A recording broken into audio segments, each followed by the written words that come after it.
Bismillahirrahmanirrahim. Assalamualaikum warahmatullahi wabarakatuh. Alhamdulillah dapat kita sama-sama lagi pada pagi ini. Kita ambil sikit masa untuk kita sharekan dulu majlis kita, insya-Allah. Sama ada sharekan di Facebook ataupun di grup WhatsApp kita, atau boleh tag rakan-rakan juga sebelum kita mulakan majlis kita pada pagi ini, dengan menyambung kapsul 15 minit siri yang ke-21 pada hari ini. Di samping sementara kita sharekan majlis kita, sama-sama kita berselawat ke atas junjungan besar Nabi kita Nabi Muhammad sallallahu alaihi wa ala alihi wa sahbihi wa baraka wasallam. Mudah-mudahan insan yang kita nak bicarakan, yang nak kita sebutkan, yang nak kita kenali, iaitulah baginda Rasul sallallahu alaihi wasallam yang Allah hantarkan kepada kita hadiah untuk umat. Mudah-mudahan jadi bahagian daripada mendapatkan syafaat baginda, insya-Allah. Allahumma salli wa sallim wa barik alaihi wa ala alihi sallallahu wasallam alaihi. Allahumma salli salatan kamilatan wa sallim salaman tamman ala sayyidina Muhammadin alladhi tanhallu bihil uqadu wa tanfariju bihil kurabu وتقضى به الحوائج وتنال به الرغائب وحسن الخواتيم ويستسقى الغمام بوجهه الكريم وعلى آله وصحبه في كل لمحات ونفس بعدد كل معلوم لك.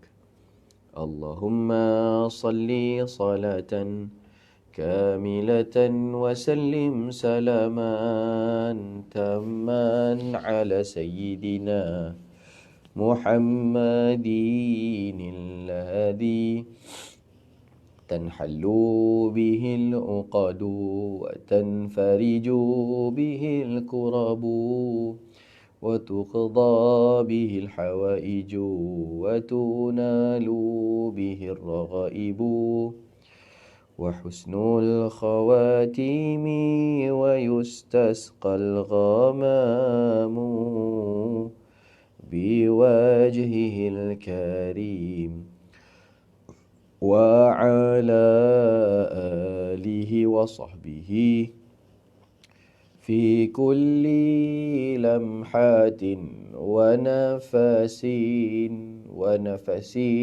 بعدد كل معلوم لك. اللهم صل وسلم وبارك عليه وعلى آله. Assalamualaikum warahmatullahi wabarakatuh.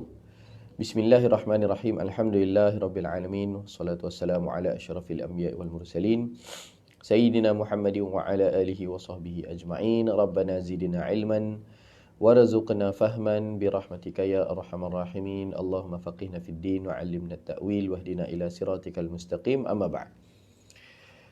Alhamdulillah, syukur pada Allah Ta'ala dapat bersama-sama kita pada pagi ini dalam siri kapsul 15 minit Syama'il Muhammadiyah. Kita baca daripada kitab karangan Al-Imam Tirmizi rahimahullahu ta'ala rahmatan wasi'ah wa nafa'na bihi wa bi'ulumihi fid daraini amin, yang membicarakan hadis-hadis berkenaan peribadi agung junjungan besar Nabi kita Nabi Muhammad sallallahu alaihi wa ala alihi wasallam. Dan kita berada pada bab yang ketiga, hadis yang ke-26 sehingga 28. InsyaAllah kalau sempat kita baca 3 hadis pada pagi ini. Yang baru masuk dalam majlis kita, ahlan wa sahlan, diucapkan selamat datang, marhaban bikum. Yang mengucapkan salam kepada saya jawab salamnya dengan Waalaikumsalam warahmatullahi wabarakatuh. Kak Nurizita, Kak Siti Hajar, kemudian Cik Ahmad Mujahid, Kak Siti Hawa, Kak Basitah, Kak Hayati. Waalaikumsalam warahmatullahi wabarakatuh. Mudah-mudahan kita semua mendapatkan rahmat daripada Allah Ta'ala, insyaAllah. Hadis yang ke-26. Hadis yang ke-26. Wa anhu bihi qala haddatsana Ahmad bin Mani' qala haddatsana Abu Qatan qala haddatsana Syu'bah an Abi Ishaq Anil Barra' bin Azib radhiyallahu anhu qala kana Rasulullah sallallahu alaihi wasallam marbu'an ba'ida ma bainal mankibain wa kanat jummatuhu tadribu syahmata udhunaihi. Okey, saya tak ingat hadis ni kita baca hari Jumaat hari tu. Tak apalah, hadis pendek aja, kita ulang baca pun tak apa. Daripada Sayyidina Al-Bara' bin Azib radhiyallahu anhu berkata, baginda Rasul sallallahu alaihi wasallam merupakan seorang yang berbadan sedang. Marbu'an, badannya sedang-sedang, tak tinggi, tak rendah, tak kurus, tak gemuk. Sedang-sedang sahaja. Kita dah bincang sebelum ini, wasatiyah sahaja keadaannya. Jauh di antara kedua bahunya, iaitu baginda memiliki bahu ataupun dada yang bidang. Bila jauh antara bahu, maknanya dadanya bidang. Badan lelaki yang tegap, bentuk dia bawah kecil, atas besar. Dia begitu. Kan itu badan orang yang tegap. Badan orang lelaki yang fit, macam itu. Kalau yang tak jaga badan, dia terbalik lah. Yang atas kecil, ke bawah besar. Kan yang besar tu pun biasa lemak perut lah. Atas kecil, bawah besar. Kan gitu. Orang yang bidang dia naik macam tu. Jadi bahunya jauh lah. Rambut baginda sallallahu alaihi wasallam terjuntai menyentuh kedua-dua daun telinganya. Syahmata udhunaihi. Syahmah ni yang telinga lembik. Cuping ni. Jadi rambut Nabi menyentuh kepada kedua daun telinga. Daripada atas jatuh, kemudian sampai ke hujung daun telinga. Ataupun dia jatuh daripada belakang ni, sebab kita tahu rambut Nabi ikal mayang. Dia jatuh daripada belakang ni melentik. Dia bukan straight lurus ke bawah, dia ikal mayang, jadi melentik kemudian menyentuh belakang itu kepada daun telinga. Hadis yang ke-27, wa bihi ilahi qala hadatsana Muhammad bin Bashar qala hadatsana Wahb bin Jarir ibn Hazim qala hadatsani abi an Qatadah qala qultu li Anas kaifa kana sya'ru Rasulillah sallallahu alaihi wasallam qala lam yakun bil ja'di wala bis sabti kana yablughu sya'ruhu syahmata udhunai. Daripada Qatadah radhiyallahu anhu berkata, aku bertanya kepada Sayyidina Anas bin Malik radhiyallahu anhu, bagaimanakah rambut baginda Rasul sallallahu alaihi wasallam? Sayyidina Anas radhiyallahu anhu menjawab, rambut baginda Rasulullah sallallahu alaihi wasallam tidak terlalu kerinting dan tidak terlalu lurus. Ini kita dah sebut ikal mayang. Rambut baginda sallallahu alaihi wasallam mencecah kedua-dua daun telinga baginda sallallahu alaihi wasallam. Hadis yang lebih kurang sama, cuma riwayat daripada Sayyidina Anas bin Malik. Hadis 28, yang ini panjang sikit perbahasan. Wa bihi ilahi qala hadatsana Muhammad bin Yahya ibn Abi Umar Al-Makki qala hadatsana Sufyan ibn Uyainah an ibni Abi Najih an Mujahid an Ummi Hani binti Abi Talib qalat qadima Rasulullah sallallahu alaihi wasallam Makkah qadmatan walahu arba'u ghadair. Daripada Ummi Hani binti Abi Talib, ini adalah sepupu baginda Rasul sallallahu alaihi wasallam, Ummu Hani binti Abi Talib, adik-beradik dengan Sayyidina Ali. Sayyidina Ali adalah sepupu Nabi sallallahu alaihi wasallam. Baginda Rasul sallallahu alaihi wasallam tiba di Mekah ketika mana Fathu Makkah. Kita kena tahulah latar belakang. Fathu Makkah ni apa? Pembukaan kota Mekah. Ya, pembukaan kota Mekah. Pembukaan kota Mekah ni situasinya macam situasi perang, walaupun niat Nabi SAW masuk kota Mekah pada waktu itu bukan untuk berperang. Nabi kata, aku berlepas diri daripada mereka yang menumpahkan darah ketika mana Futuh Mekah. Futuh Mekah ni untuk ambil balik, untuk ambil balik Mekah daripada kaum musyrikin ketika mana Islam sudah mencapai kekuatan. Islam sudah mencapai kekuatan ketika mana berada dengan kerajaan Islam di Madinah. Membentuk kerajaan Islam di Madinah. Kemudian setelah mencapai kekuatan pada tahun 8 Hijrah, maka kembali semula ke Mekah untuk mengambil tampuk pimpinan kota Mekah. Waktu itu pun pemimpin Mekah yang lebih 20 tahun memusuhi baginda Rasul sallallahu alaihi wasallam, Sayyidina Abu Sufyan, pun akhirnya maknanya tunduklah.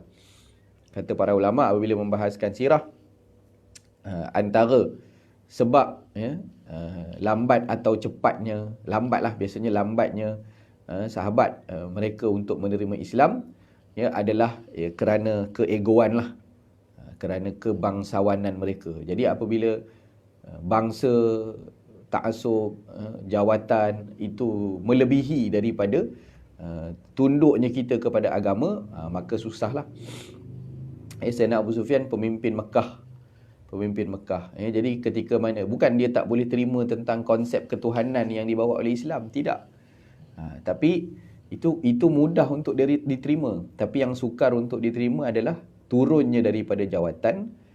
Kalau aku memeluk agama Islam, maka aku akan duduk dengan orang-orang seumpama Abu Hurairah. Abu Hurairah adalah gelandangan di masjid Nabi kan.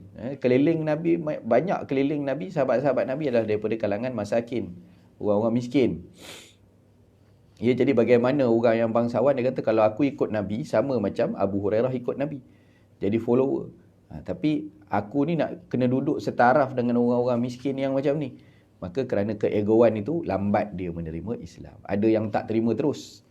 Abu Jahal, Abu Lahab memang tak terima teruslah kepada Islam. Namun ada sahabat-sahabat yang lagi setahun Nabi nak wafat baru dia terima Islam, lagi 2 tahun, lagi 3 tahun, selama berada di Mekah, dahsyat permusuhan kepada Islam. Jadi Islam itu terbentuk, berkembang pesat di Madinah, dan setelah dapat balik setelah ada kekuatan daripada umat Islam, maka barulah dia ambil balik Mekah. Namanya Fathu Makkah, pembukaan kota Mekah. Jadi Nabi datang bukan untuk perang, tapi untuk maknanya cakap elok-elok lah. Ambil balik kunci Kaabah, runtuhkan segala berhala-berhala di keliling Kaabah, dan tunduklah Makkah itu di bawah pemerintahan Islam. Jadi ketika mana Nabi masuk ke Fathu Makkah itu, baginda Rasul SAW membahagikan rambutnya menjadi 4 jalinan. Membahagikan rambutnya menjadi 4 jalinan. Apa maksud 4 jalinan? Nabi ikat rambut. Jadi orang lelaki yang rambut panjang, boleh tak dia ikat rambut dia? Boleh. Kalau itu yang bawa kepada kekemasan, maka bolehlah dia ikat rambut dia. Kadang-kadang orang lelaki dia suka panjangkan rambut. Dia kata dia baca hadis Nabi, tadribu mankibaih, rambut Nabi itu menyentuh-nyentuh bahu kan, memukul-mukul bahu. Tambah lagi waktu berjalan dia memukul bahu. Dia kata, saya simpan rambut panjang ni nak ikut sunnah Rasulullah, kan. Tapi dia abaikan pula kebersihan. Rambut panjang berkutu penuh, kan. Rambut panjang tak pernah disyampu. Rambut panjang tak ada pernah disikat, tak pernah dikemaskan. Ya, jadi boleh untuk diikat. Cuma apabila solat dileraikan. Ya, apabila solat dileraikan. Orang nak solat diikat pula, kan? Solat diikat. Kami banyak duduk dengan para masyayikh ketika mana di Mesir pun. Syekh-syekh pesan waktu nak solat, bila nampak anak-anak murid yang rambut panjang ni, dia suruh waktu sebelum solat dia suruh leraikan. Ni untuk orang lelaki lah. Ya, leraikan rambut tadi. Kalau leraikan rambut lagi masalah, kan? Leraikan rambut masalah tu macam mana? Sebab bila dia sujud kan habis rambut jatuh, kan? Sebab itulah orang semayang pakai kopiah. Kan rambut panjang pakai serban. Rambut panjang pakai serban. Jadi nampak izzah dia tu, kan? Di samping kita juga niat untuk ittiba' sunnah Rasul sallallahu alaihi wasallam. Jadi boleh ikat rambut bagi orang lelaki. Bukan takat boleh ikat rambut. Tengok dalam hadis ini Nabi ikat rambut berapa ikatan? 4 ikatan. Bukan ikat tarik satu ikat belakang. 4 ikatan Nabi ikat. Kata para ulama, ikatan ini di mana? Dua di atas ni belakang, atas ni ikat dua. Dua. Kemudian dua lagi dua di atas, dua di bawah lah. Jatuh ke depan ataupun jatuh ke belakang, ataupun 4 terus di belakang. Rambut ni kalau rambut yang tebal, kita ikat, kondisi dia kita kena faham ya, perjalanan Nabi SAW Fatu Makkah ni melalui padang pasir. Jadi perjalanannya panjang dan ialah Mekah ke Madinah dulu naik unta, naik kuda saja. Jadi keadaannya dengan boleh jadi ribut pasirnya yang ada di dalam keadaan anginnya, dalam keadaan berdebunya. Jadi rambut akan lebih mudah diuruskan dalam keadaan sedemikian apabila diikat. Ya, maka Nabi ikat dengan 4 jalinan pada rambut baginda bagi memudahkan urusan permusafiran. Ya, bagi memudahkan urusan permusafiran. Jadi ikat 4. Anyam boleh tak anyam? Macam ketupat, kan? Sambil-sambil cari kutu. Sambil-sambil cari kutu anyam rambut. Ya. Jadi boleh rambut itu diikat. Bahkan kata para masyayikh juga, rambut juga boleh diuruskan dengan cara macam orang perempuan makan tu, cekak. Ya, cekak. Jadi ini antara pengurusan rambut baginda Rasul sallallahu alaihi wasallam. Itu nanti kita akan sampailah, ada bab dia sebenarnya. Hebat para ulama kita kumpul hadis-hadis Nabi ni, hatta cara sikat rambut Nabi, cara Nabi uruskan rambut pun diriwayatkan dalam hadis-hadis. Nabi minyak rambut macam mana, Nabi sikat macam mana. Dan salah satunya juga adalah cara pengurusan Nabi adalah Nabi pakai macam cekak tu lah. Maknanya untuk uruskan rambut, tak bagi terbang. Sikat juga antara perkara yang dibawa oleh Nabi SAW ke mana-mana. Ya, ada. Maknanya orangnya sangat kemas. Sangat kemas. Dalam masa yang sama, tak boleh juga banyak sangat bersikat. Sikit-sikit bersikat, jaga remos. Sebab Nabi sebut dalam hadis kan, jangan menyerupai kaum perempuan. Sikat rambut tu bagus, tapi kena dilakukan illa ribban. Jangan kerap sangat, kadang-kadang. Jadi kalau hari ni kita sikat, besok tak sikat. Orang yang rambut panjang lah. Rambut saya memang tak boleh panjang, sebab ke arah kerinting. Ke arah kerinting rambut saya. Kalau sikat pun, dia punya urat pun tak tentu hala ke mana. Satu ke tepi, satu ke depan, satu ke belakang. Jadi sikat macam pun dia jadi macam tu juga. Boleh lah kan, waktu basah tu jadilah. Waktu dah kering tak tentu hala dah dia. Okey. Jadi rambut Nabi sangat-sangat cantik. Sangat-sangat cantik.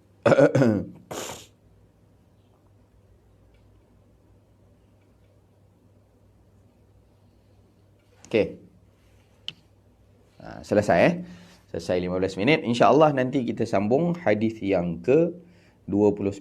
Bab ini kita akan habiskan nanti 3 hadis esok insyaAllah. 29, 30 dan 31 untuk kita habiskan bab rambut. Jadi ada beberapa lah keadaan yang kita sebut tadi. Ya, ada nisfi uzunaihi, ada yang sampai syahmati uzunaihi, di cuping telinga, kemudian rambut belakang baginda menyentuh kepada bahu. Cukur boleh tak cukur? Nabi pernah tak bercukur? Waktu haji. Ya, waktu haji sahaja. Nabi SAW cukur rambutnya botak, dan diagih-agihkan pula rambut itu. Dalam hadis riwayat lain disebut, ya, Nabi cukur rambut tadi diagih-agih. Sahabat-sahabat ambil seorang sikit. Kamu ambil. Dan saki-baki rambut yang masih disimpan oleh sahabat itulah yang turun-menurun, ada sanadnya sampailah kepada pegangan muzium-muzium yang ada sekarang, sama ada di Turki ataupun di Masjid Sayyidina Husin di Qahirah di Mesir, ataupun di tangan para alim ulama kita yang ada simpan rambut baginda Rasul sallallahu alaihi wasallam. Syekhna Syekh Fahmi Zamzam di Banjarmasin kan, Abuya hafizahullah. Syekh Fahmi Zamzam, ada seorang ulama bermimpi jumpa Rasulullah sallallahu alaihi wasallam dan wasiatkan pada ulama tu. Ulama tu pegang turun-temurun daripada sahabat, ada sanad dia. Ni ambil daripada ni, ambil daripada ni, sampai sahabat yang simpan rambut baginda sallallahu alaihi wasallam. Jadi ulama ni mimpi jumpa Rasulullah dan Rasulullah pesan, rambut ni kamu bagi Syekh Fahmi Zamzam simpan. Jadi ulama ni datang cari Syekh Fahmi Zamzam, aku diwasiatkan oleh Rasulullah untuk bagi kamu yang jaga. Maka di atas pondok Yasin di Banjarmasin itu, Syekh dah buat satu tempat khas untuk ziarah rambut baginda Rasul sallallahu alaihi wasallam, dan ada mahar dia lah. Ada mahar dia. Nak masuk ke dalam itu ada mahar dia. Mahar dia adalah sekurang-kurangnya 300 kali berselawat ke atas Nabi sallallahu alaihi wasallam sebelum jumpa Rasulullah. Jumpa bahagian tubuh yang pernah melekat, menempel di badan mulia baginda Rasul sallallahu alaihi wasallam. Jadi ada soalan, kenapa boleh berambut panjang menyerupai perempuan? Boleh berambut panjang, syaratnya tidak menyerupai perempuan. Kan? Itu kena tahu. Rambut panjang itu boleh tapi tidak menyerupai perempuan. Kalau dilihat dia fitnah, kalau dilihat maknanya ke arah lebih fitnah lah, maka tak boleh. Bila dia berambut panjang, orang kata dia perempuan, yang tu memang tak boleh lah. Nabi SAW macam saya sebut tadi, berambut panjang, kopiah atas kepala, serban atas kepala, badan tegap, sasa. Jadi kok mana orang nak kata dia perempuan? Takkan jadi. Jadi kalau berambut panjang tapi tidak tasyabuh bin nisa, dan kita niat pula ittiba' Rasul, maka itu sunnah. Tapi kalau berambut panjang sebab dia nak tasyabuh dengan kufar, itu tak boleh. Tengok orang kafir ni rambut panjang-panjang, buat perang pula, apa semua. Kena pula badan dia pula meliut-liut macam, maknanya daripada pakai baju pink pula, rambut panjang, pakai baju pink, baju fit pula, jalan belakang meliut-liut, orang kata, daripada belakang kalau orang naik motor tu kena piwit lah. Piwit. Datang-datang tengok depan muka jambang. Kan? Maknanya tak kena lah. Yang itu tasyabuh bin nisa. Boleh berambut panjang tapi tidak boleh tasyabuh bin nisa. Okey? Baik. Jadi itu sebab ada soalan daripada Kak Nuruzita. Cucu tanya. Kan? Cucu tanya. Tapi ikut uruf jugalah. Kalau tempat kita sekolah tak bagi, jangan buat. Kan sekolah tak bagi, jangan buat. Masuk kerja, kena kemas. Jadi jangan buat lah. Ikut pada uruf setempat. Wallahu ta'ala a'la wa a'lam. Wa sallallahu ala sayyidina Muhammad wa ala alihi wa sahbihi wa baraka wa sallam. InsyaAllah besok kita sambung hadis yang ke-29. Terima kasih kepada semua yang bersama-sama pada pagi ini. Assalamualaikum warahmatullahi wabarakatuh.